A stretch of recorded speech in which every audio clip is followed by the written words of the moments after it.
Welcome to Rate the Take, a brand new segment where I talk about the hottest topic in gaming right now and go through people's takes and I rate it. Is it good? Is it bad? And of course, the hot topic right now is the Concord beta. So I wanted to go through a few of these. We're going to go through some tweets, some Reddit posts, but I actually want to start off with two TikToks that I found, and I'm going to rate the take.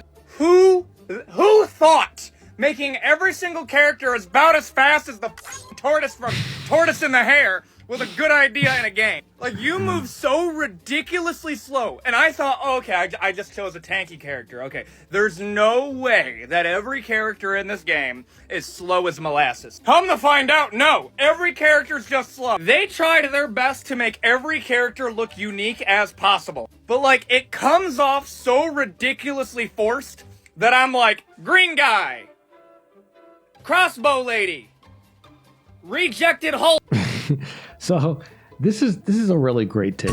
I don't know why so many of the characters in this beta moved so slow. There are some big tankier characters like the trash can it's kind of understandable why they move slow, but even he moves just way slower than he probably should. If they picked up the pace for a lot of these characters, I think the game would definitely be a lot more fun. And then the second point he made talking about the characters, that's another great take. I mean, the character design for this game, I believe, was the make or break point. When you're creating a hero character, one of the most important aspects of the design is that instantly, the moment you announce it, the moment you show that trailer, people are able to latch on to their favorite hero for whatever reason that may be. This is one of those games that instantly, when you call yourself a hero shooter, you're kind of classified as a hero shooter. And then the majority of the cast of characters you have out of the 16 are just these really bad, lame designs. The ones that they showed off at the Siege trail when they first sort of introduced the game, those designs are actually pretty great. But when you actually get into the game and you see all the different personalities and, like I said, especially the designs of a lot of these characters, they're awful, and it causes you to just not remember anyone's name. I couldn't remember anyone's name when I played the beta, so definitely a great take. A lot of you can't enjoy video games anymore because you became investors. You've invested hundreds of thousands of dollars into your favorite game studio, so you're not worried about if a game is fun. You're worried about sales numbers, how long a game will be popular, media coverage. Yeah, the rest of this video was not for you. But if you're still worried about if games are fun or not, then believe it or not, this game is fun. This was kind of tough. I feel like I'm juggling between a good and a bad take. I think I might lean towards a good take because I understand where he's coming from. We've kind of reached this point in this a bit of this console culture war that's happening in video games where people latch on to the success or failure of the game based upon whatever team that they seem to be rooting for. And unfortunately, there's so much pessimism and, misery loves company about social media that I think definitely a lot of people get way more enjoyment watching something fail than watching something succeed. That's why negativity always gets boosted so quickly on social media. But the reason why I sort of lean a little bit in a bad take is that unfortunately consumers have to almost have an investment sort of mentality when it comes to these video games because so many multiplayer games don't last very long. When you think about things like, Knockout City, Babylon's Fall, I mean, you look at Suicide Squad, I mean, they planned 4 characters, 4 seasons. There's just no way that game's going to go past 4 seasons. So consumers, because of companies not giving these games the grace and the time to continue to grow, you sort of have to think about these video games as an investment, especially because Concord isn't free to play. If you pay $40 and you look at the Steam numbers right now, that $40 might not go very far before PlayStation just up and decides to shut the entire thing down. So I kind of get why someone would look at this from an investment sort of standpoint. This subreddit smokes the same amount of copium as our Suicide Squad game subreddit. People criticizing get called all kinds of things. People doing mental gymnastics against pretty obvious player numbers and interest for the game. The game is amazing. There's nothing wrong with it. Posts. It all went down the same in Suicide Squad subreddit until the official post of the game being put on life support. It's going to happen the same here. I think social media right now has put people into these kind of moments and these bubbles where they really start to their feelings start to supersede the black and white facts that are really being put in front of you. And I think that's what happened with Suicide Squad, where instantly when it was shown off, it had such a negative reception to it. Then it was delayed. Then, that delay caused the beginning of that copium where people thought, oh, if they delay it, they're going to change everything. Because, let's be honest, 90% of the people that talk about video games online have, zero idea on how video games actually work. But it's kind of one of those things where they put their feelings of, I really want this game to work. I really like these characters. And then they push aside kind of the facts that are being thrown all around. And then, everyone lives in this bubble and they start breathing each other's gas. And, they think everything is all right, but it's only all right because you've closed off 90% of the world. And the same thing kind of happened with Concord. Like if you look at Concord's Steam numbers, less than 2,500 players at, peaked over this weekend when the game was free and available to play. There's just no way to spin that. That's a horrible, horrible start. It shouldn't give anyone, absolutely anyone, any type of hope that this game is going to either have a strong launch or that the game is going to have those actual legs that will make those $40 worth it. So I think this is a good take. Now, IGN posted this tweet that they got appropriately roasted for. They said, over the course of the beta weekend, Concord was already shaping up to be a heavyweight hero shooter we could easily see competing with the genre's giants. This is an awful take. It's just a really bad one. I take nothing away from anyone who's having fun with the game. I think that's cool. That's great if you're enjoying the game. But I've always had issues with these big media companies when it comes to previews, because let's be honest, I feel like previews, a lot of these outlets are not as honest as they should be or could be. Sometimes it happens. Like I echo back to Suicide Squad, where it felt like they were a little bit brutally honest about their preview, but that seems kind of rare. I don't understand how you can play the Concord beta, see its placement in terms of the multiplayer landscape of video games and how many free-to-play games are available for people around the world, and then tweet something like this and say it's shaping up to be a heavyweight hero shooter. No, that's not correct at all. In the article, this was the first sentence: grab a copy of Overwatch off some dusty GameStop shelf and rub it under the musky armpit of the Guardians of the Galaxy's Peter Quill, and you might have something close to the feeling of Concord. Awful take. I'm so beyond sick and tired of games media trying to simplify everything for people. I think you can find a way to explain how a game functions, what a game's supposed to feel like, without this, Pokemon with guns, or this game with that, or this game, what if this and that had a baby. I feel like it's so reductive. You have to trust consumers and fans to really understand, to smell what you're trying to sell. And the other part about this is that this game is absolutely, and mark my words, is absolutely nothing like Overwatch. The comparisons end in terms of they both have these hero characters that have, their own unique abilities. But outside of that, they are black and white. They're completely different games. And that's an awful take. Dano Omen says, I don't understand why people seem to be actively hoping Concord is a failure. I get it, the game isn't for you, but that shouldn't mean you want it to fail. This is a great take. And I think this is a byproduct of social media. This, like I said earlier, this is misery loves company.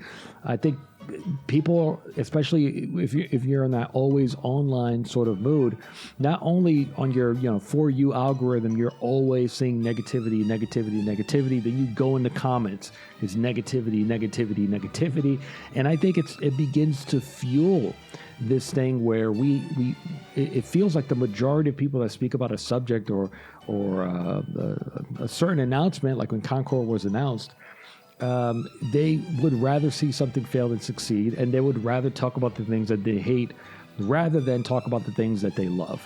And I think with a game like Concord, I can look at it, I can give my opinion, I can give my criticisms, and I can say, yeah, this game isn't really for me. Even if it was free to play, I don't think that it's going to take me away from my personal go-to, which is Overwatch right now.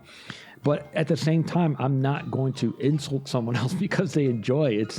It's just one of the weirdest things in life. I always think about it physically, because sometimes we look at it online only, but think about it physically. Think about sitting in, McDonald's, and someone comes up to you and goes to every single table and says, "You're a piece of garbage for eating these cheeseburgers." Like, it's just such a weird concept. I don't understand why people spend so much time and energy telling other people why they should enjoy the thing that they also don't enjoy. Paris Vicious 696 says, "I enjoy Concord, but also think it should be delayed and its pricing structure overhauled.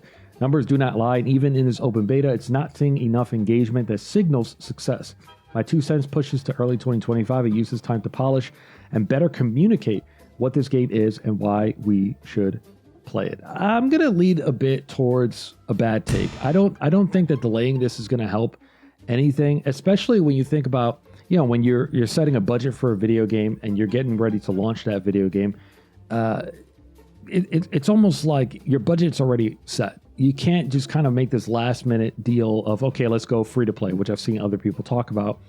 But I don't think overhauling the pricing structure is going to change anything anyway. The game still has a problem of not being able to stand out. Even if it's free to play in the current free to play landscape, I still don't think that they'll be able to sustain the amount of, amount of monthly players that they need in order to keep this game going. I mean, look at something like Helldivers 2, which is this instant success. They've lost about 90% of players within the course of less than a year. I just don't think that something like that is actually going to help them. I think they definitely could improve their marketing. Try to find ways to make some of these characters appear cool, even if they don't look cool. But I don't think there's really much here that I think is going to help them with the current numbers issue that they're having. Lurian writes, "Concord is so addictive, bro. Consistently impressed by how characters play so differently.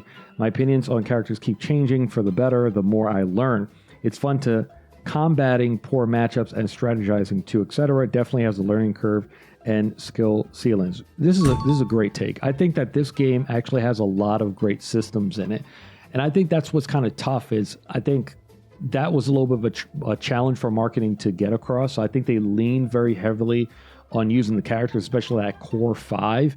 But it's almost like, you're showing me your really clean apartment. The moment I come in and I say, "Give me a tour," and I go, "Show me the closet," the moment I open it, all that dirt and filth just spills out that you tried to hide from me. That's how I feel those 11 other characters are, because the design of so many of them are so bad.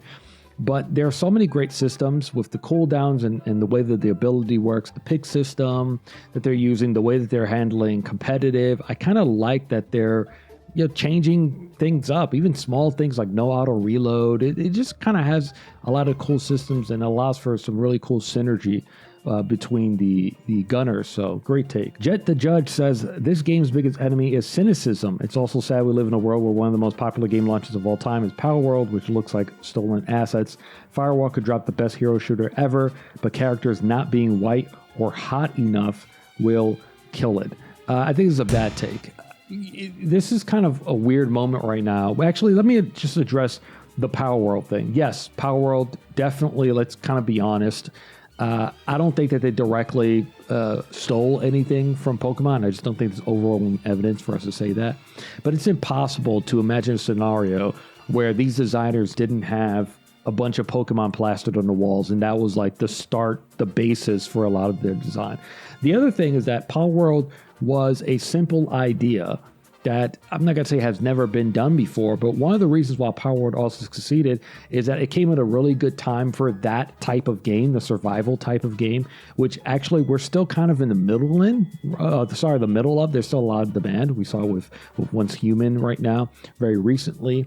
But with Power World, they took that, they really broke that concept down, they simplified it, and then they added something very, very familiar, which is catching monsters, right? So that's the reason why Power World worked. That's really that was what saved them when it came to that. Now, when it comes to the second part, which is characters not being white or hot enough, this this is kind of an unfortunate moment in gaming right now because of, you know, the culture war, you know, the sweet baby, the right versus left, kind of all of it.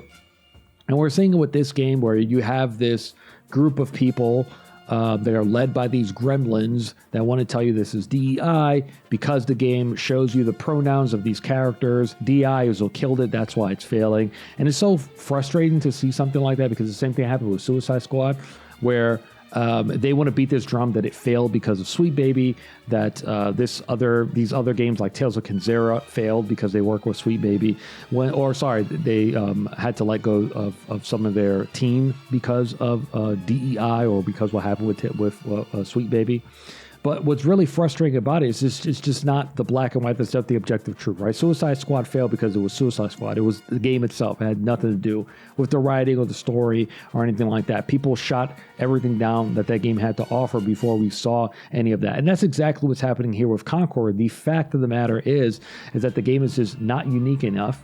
And the designs of the characters really, I think, held this game back. It has absolutely nothing to do with characters should be hot or, you know, characters being of a certain race. So there's too many black people in this game, so that's why it's failing. It really sucks, but the advice I can give to anyone is that when you see things like that on Twitter and people are beating this drum that it's because of DI, it's because they have pronouns, that's the reason why it's going to fail. That's why gaming is in the gutter right now. You just got to ignore this stuff because it's just not true. You can't let losers dictate reality. That's not how this works. Okay, you can't get loser. You can't have losers. You can't allow losers rewrite to rewrite history. And finally, Destin actually responded to that last one that I went over.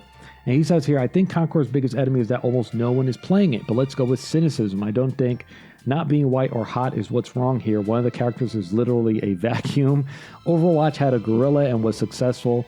It just feels derivative. This is a great take because that's exactly the word to use for it, derivative. I think this is a game that if it released 4 or 5 years ago, I think people will feel very, very differently about it. But I've talked about this many times. When it comes to something free to play, right? Once you start making so many high quality piece of entertainment almost, you know, completely free for the end consumer, then it becomes that much more challenging because now games and these experiences become a lot more easily disposable, right? If it's less effort for me to have access to it, then it's less effort for me to let it go, especially if I don't have to pay an entrance fee. So that's kind of one of the issues that we have with free-to-play sort of flooding our market just a bit.